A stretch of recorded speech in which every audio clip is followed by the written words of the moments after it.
Hello everyone, welcome to one more sweet video. మా ఛానల్లో మీరు ప్రీవియస్ వీడియోస్ అన్నీ చూసుంటే మా వెడ్డింగ్ సిరీస్ ఎంతవరకు వచ్చిందో మీకు కూడా క్లియర్గా తెలుస్తుంది. ఇన్ కేస్ చూడకపోతే ఒక్కసారి చూడండి. ఈ వీడియోలో మీరు మా తలంబ్రాలు, అలాగే అరుంధతి నక్షత్రం, మెట్టెల సవడి, ఇలా కొన్ని ఈవెంట్స్ అయితే చూస్తారు. ఆల్రెడీ పెళ్ళి స్టార్టింగ్ జీలకర్ర బెల్లం పెట్టడం, అలాగే తాళి కట్టడం, ఇవన్నీ కూడా ముందు ఒక లాంగ్ వీడియో పోస్ట్ చేశాను. చూడాలి అనుకుంటే ఒక్కసారి చూసేయండి. దాని కంటిన్యూషన్ అన్నమాట ఇది. తలంబ్రాలు అనేది చాలా వరకు పెళ్ళిళ్ళలో మనం బాగా ఎంజాయ్ చేసే ఒక ఈవెంట్. అలాగే పెళ్ళి చేసుకునే వాళ్ళకు కూడా ఇది చాలా సరదాగా ఉంటుంది. అసలు తలంబ్రాలు ఎందుకు పోసుకుంటారు అన్న విషయం గురించి ఆలోచిస్తే, తలంబ్రాలు బియ్యం పసుపు కలిపి చేస్తారు. బియ్యం మనకి ధాన్యం నుంచి వస్తాయి. ధాన్యాన్ని మనం లక్ష్మీదేవితో సమానంగా చూస్తాం. సో ఈ వధూవరులు ఎవరైతే ఉన్నారో వాళ్ళు ఒకరిపైన ఒకరు ఈ బియ్యాన్ని పోసుకోవడం వల్ల వాళ్ళ వంశాభివృద్ధి, అలాగే వాళ్ళ nourishment and day by day వాళ్ళ జాయ్ఫుల్ లైఫ్, అలాగే ఒకరితో ఒకరు సమానంగా షేర్ చేసుకునే క్యాపబిలిటీస్ గురించి సింబలైజ్ చేస్తూ ఈ తలంబ్రాలు పోసుకోవడం అనే ఈవెంట్ని చేస్తూ ఉంటారు. హిందూ సాంప్రదాయంలో ఇది చాలా చాలా ఇంపార్టెంట్. ఎందుకు అంటే ఒకరితో ఒకరు ఆ తలంబ్రాలు షేర్ చేసుకునే ప్రాసెస్లోనే ఒకరితో ఒకరు అన్నీ షేర్ చేసుకోవాలి అని సింబలైజ్ చేస్తూ ఈ ఈవెంట్ని కండక్ట్ చేస్తారన్నమాట. అండ్ తలంబ్రాలు ఈవెంట్ చాలా చాలా సరదాగా జరుగుతుంది. మాది కూడా చాలా సరదాగా, మా కజిన్స్ అందరూ ఫ్యామిలీ మెంబర్స్ చాలా అల్లరి చేస్తూ గోల చేస్తూ చేసుకున్నాము. తలంబ్రాల టైంలో యంగర్ పీపుల్ ఎవరైతే ఉంటారో మండపంలో అందరూ లైక్ కజిన్స్, సిస్టర్స్, బ్రదర్స్, ఇలాంటి వాళ్ళంతా కూడా మన చుట్టూ చేరి అల్లరి చేస్తూ ఉంటే, మధ్యలో మనం తలంబ్రాలతో ఆడుకుంటూ ఉంటే అసలు ఆ ఫీలింగే వేరే లెవెల్లో ఉంటుంది. ప్రతి ఒక్కరూ ఎక్స్పీరియన్స్ చేయాల్సిన ఒక ఈవెంట్ అనమాట ఇది. హిందూ వెడ్డింగ్స్లో పసుపు బియ్యంతో పాటుగా థర్మాకోల్ బాల్స్ అని, ఇంకా పెరల్స్ అని, ఇలా చాలా చాలా చేస్తారు.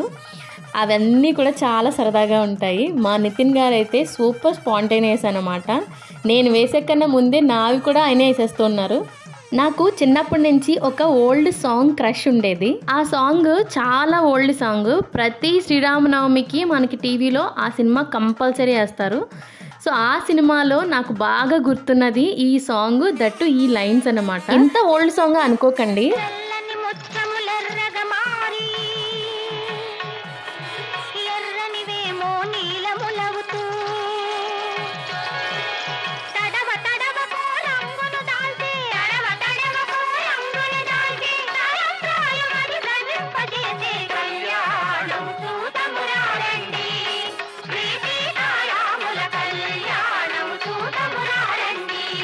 చాలా మందికి ఈ సాంగ్ తెలిసే ఉంటుంది.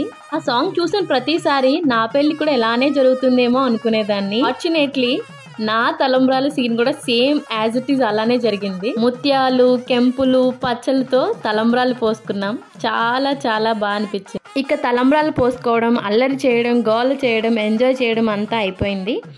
ఇక దండలు మార్చుకోవడం జరుగుతుంది. మనలో చాలా మందికి పెళ్లిలో చేసే కొన్ని ఈవెంట్స్ వాటి అసలు రీజన్ ఏంటో కూడా తెలియదు. ఈ పూలదండలు వేసుకోవడంలో కూడా ఒక రీజన్ ఉందట. అదేంటి అంటే, పూలు, ఆ దండకి గుచ్చిన పూలు ఎలా అయితే ఒకదానితో ఒకటి అల్లుకొని ఉంటాయో, వధూవరులు ఇద్దరూ కూడా జీవితాంతం అలాగే అల్లుకొని ఉండాలి అని సింబలైజ్ చేస్తూ పూలదండలు వేస్తారు. అండ్ అఫ్ కోర్స్ ఫ్లవర్స్ అనేవి మనం చాలా ఆస్పీషియస్ థింగ్స్ లాగా కన్సిడర్ చేస్తాం కదా. సో ఫ్లవర్ గార్లెండ్స్ వేయడం అనేది ఒక ఇంపార్టెంట్ ఈవెంట్ అని చెప్పొచ్చు పెళ్ళిలో. ఇక కొంగుముడినే మనం బ్రహ్మముడి అని కూడా అంటాము. ఎందుకని అంటే సాక్షాత్తు బ్రహ్మే వీళ్ళిద్దరిని కలుపుతున్నట్టు అని సింబలైజ్ చేయడానికి. ఇక తర్వాత మెట్టెలు పెట్టడం. మా సైడ్ మెట్టెలు అమ్మమ్మ సైడ్ వాళ్ళు పెడతారనమాట. అంటే మామయ్యలు, అత్త, అలా అనమాట. నాకు మా అత్త పెడుతున్నారు. అండ్ అఫ్ కోర్స్ మా పెద్దక్క కూడా మా చిన్న మామయ్య వైఫ్ కాబట్టి తను కూడా ఎలిజిబుల్ అనమాట. సో మా అత్త అండ్ మా పెద్దక్క కలిసి నాకు మెట్టలు పెట్టారు. పెళ్ళిలో కొన్ని రిచువల్స్ మన అమ్మమ్మ సైడ్ వాళ్ళు చేయాల్సినవి, కొన్ని నానమ్మ సైడ్ వాళ్ళు చేయాల్సినవి, కొన్ని హస్బెండ్ సైడ్ వాళ్ళు చేయాల్సినవి, కొన్ని మన మమ్మీ డాడీ చేయాల్సినవి అని చాలా క్లియర్గా ఉంటాయి. సో అవన్నీ జరిగాయి.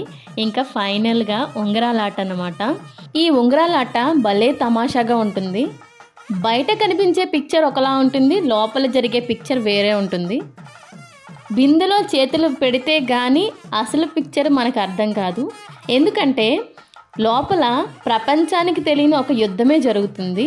ఆ యుద్ధాన్ని ప్రపంచానికి తెలియకుండా ఎవరో ఒకరు గెలిచినట్టు ఫైనల్గా చూపించాలి.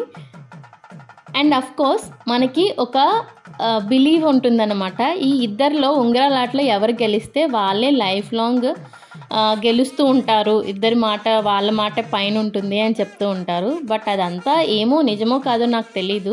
మా ఇద్దరిలో అయితే నితిన్ గారే గెలిచారు. నేను దగ్గరుండి గెలిపించాను. నేను ప్రేక్షకుల హృదయాన్ని గెలుచుకున్నాను. నెక్స్ట్ చిన్నగా ఆ పందిర్లో పెట్టిన ఒక దేవుడి విగ్రహం అంటే వెంకటేశ్వర స్వామికి చిన్నగా పూజ చేయించారు పంతులు గారు. ఇంకా అరుంధతి నక్షత్రం చూపించడం అన్నమాట. ఇక్కడ కూడా కొన్ని వేద మంత్రాల సాక్షిగా పంతులు గారు కొన్ని మంత్రాలు మనతో చెప్పిస్తారన్నమాట. అలా చెప్పిన తర్వాత ఆ అరుంధతి నక్షత్రాన్ని చూపిస్తూ ఉంటారు. దీనికి కూడా ఒక పెద్ద స్టోరీనే ఉంది చెప్పాలంటే. అరుంధతి దేవి చాలా పవిత్రమైన పతివ్రతగా చెప్తూ ఉంటారు.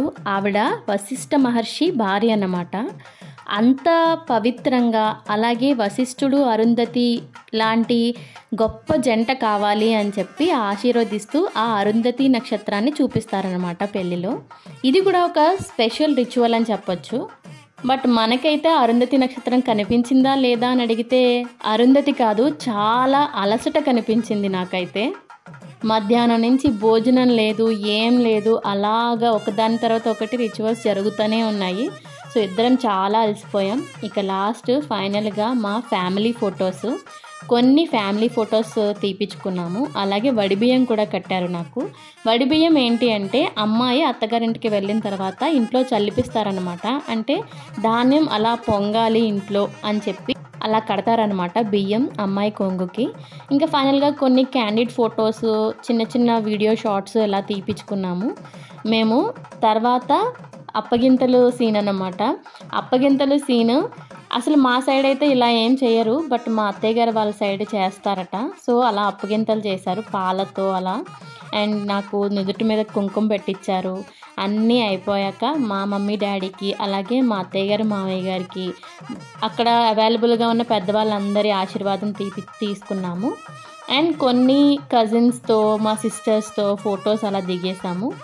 ఇంకా ఫైనల్గా అన్ని ఈవెంట్స్ కంప్లీట్ అయిపోయాయి పెళ్ళికి సంబంధించి. ఫుల్ అసలు చాలా నీరసం అయిపోయామన్నమాట. అంత నీరసంగా ఉన్నా కూడా మా ఫోటోగ్రాఫర్స్ రండి మేడం ఈ షార్ట్స్ మళ్ళీ రావు అని చెప్పి మమ్మల్ని రిక్వెస్ట్ చేసి మరీ తీశారు. అస్సలు ఓపిక లేదు అప్పటికి. సో పెళ్ళిలో మీరు అట్లీస్ట్ సాలిడ్ ఫుడ్ తీసుకోకపోయినా లిక్విడ్స్ అయినా తీసుకోండి, లేదంటే అసలు ఓపిక ఉండదు. ఎందుకంటే నైట్ టైం జరుగుతూ ఉంటుంది కదా పెళ్ళంతా. So it is better to have at least kind of liquid foods. And ఈ చిటికెన వేలు బంధంతో మా పెళ్ళి అయితే సమాప్తమైంది. But the real journey starts from now. Thank you for watching. మరో మంచి వీడియోతో మేము ముందుకు వస్తాము. అంతవరకు సెలవు.